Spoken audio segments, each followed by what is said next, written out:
नमस्कार। आज बात करते हैं एक ऐसे सवाल की जो गाहे बगाहे सुलाई दे ही जाता है। क्या प्रधानमंत्री मोदी को नोबेल शांति पुरस्कार मिल सकता है? हमारे पास कुछ दिलचस्प रिपोर्ट्स और नोट्स हैं। चलिए देखते हैं इनमें क्या कहा गया है और क्या नहीं। बिल्कुल। सबसे पहले ये समझना जरूरी है कि नोबेल शांति पुरस्कार की जो पूरी प्रक्रिया है वो काफी गोपनीय होती है। मतलब कौन उम्मीदवार है, किस पर बात हो रही है, ये सब समिति 50 साल तक तो बताती नहीं है। हाँ, ये तो है। फिर भी हाल के सालों में मोदी जी की उम्मीदवारी को लेकर चर्चा तो हुई है, खासकर दुनिया भर में उनकी जो कूटनीतिक भाग दौड़ रही है उसको देखते हुए। हाँ, वो एक खबर बहुत चली थी कि नोबेल समिति के कोई बड़े अधिकारी हैं, एस्ले टोजे। हाँ, एस्ले टोजे। उन्होंने मोदी जी को सबसे बड़ा दावेदार बताया था। क्या ये बात सच थी? नहीं, देखिए, असल में वो बात वैसी नहीं थी जैसी फैली। इन रिपोर्ट्स को अगर देखें तो पता चलता है कि श्री टोजे ने खुद साफ किया कि उन्होंने ऐसा कुछ नहीं कहा। अच्छा। उन्होंने उम्मीद जताई कि मोदी जी के शांति प्रयास सफल हों और उनके वैश्विक कद को भी माना, पर वो सबसे बड़ा दावेदार वाली बात वो सही नहीं थी। नोबेल समिति के अधिकारियों ने भी बाद में पुष्टि की कि भाई या तो बयान को गलत समझा गया या फिर उसे बिना सही संदर्भ के पेश किया गया। अच्छा, तो मतलब वो सिर्फ एक अफवाह थी। लेकिन फिर क्या उन्हें किसी का समर्थन हासिल नहीं है इस मामले में? नहीं नहीं, ऐसा भी नहीं है। जानकारी के मुताबिक दुनिया की कुछ जानी मानी हस्तियों ने जरूर उनका समर्थन किया है। जैसे एक बड़े निवेशक हैं मार्क मोबियस। उन्होंने मोदी जी की काफी तारीफ की है और कहा कि वो एक ऐसे नेता हैं जो दुनिया में अलग अलग सोच रखने वाले पक्षों से भी बात कर सकते हैं।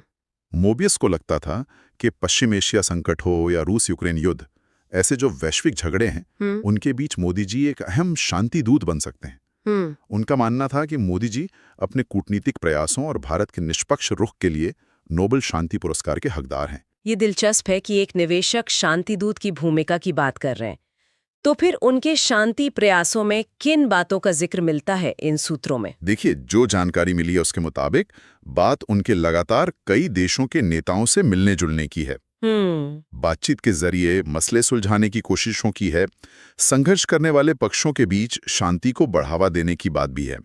जैसे रूस यूक्रेन मामले में मोदी जी के नेतृत्व में भारत का रवैया शांतिपूर्ण हल निकालने पर जोर देने वाला रहा है ना। हाँ, बिल्कुल। किसी का पक्ष लेने या तनाव बढ़ाने वाले बयानों से बचा गया। सही कहा। और हाँ, अंतर्राष्ट्रीय योग दिवस जैसी पहले भी हैं, वो सीधे तौर पर शायद शांति पुरस्कार से न जुड़ती हों, पर सांस्कृतिक मेलजोल बढ़ाकर अप्रत्यक्ष रूप से शांतिपूर्ण अंतर्राष्ट्रीय रिश्तों में मदद तो करती हैं। ये बात तो है।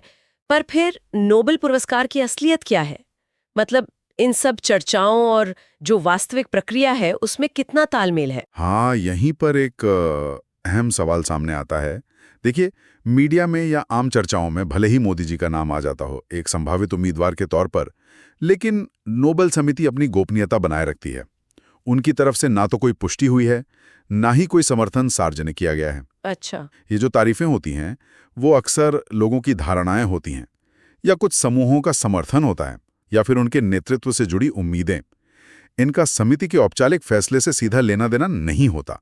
मतलब वो एक अलग ही प्रक्रिया है। तो कुल मिलाकर इन सब जानकारियों से क्या समझें, क्या नतीजा निकालें? देखिए, अगर हम पूरी तस्वीर देखें तो बड़ी बात ये उभरती है कि नोबेल समिति से भले ही कोई इशारा ना हो, पर प्रधानमंत्री मोदी के वैश्विक कूटनीतिक कदम, शांति पर उनका जोर और मुश्किल हालात में बातचीत की उनकी कोशिशों ने उन्हें दुनिया में शांति के मुद्दे पर एक अहम चेहरा तो बना ही दिया है।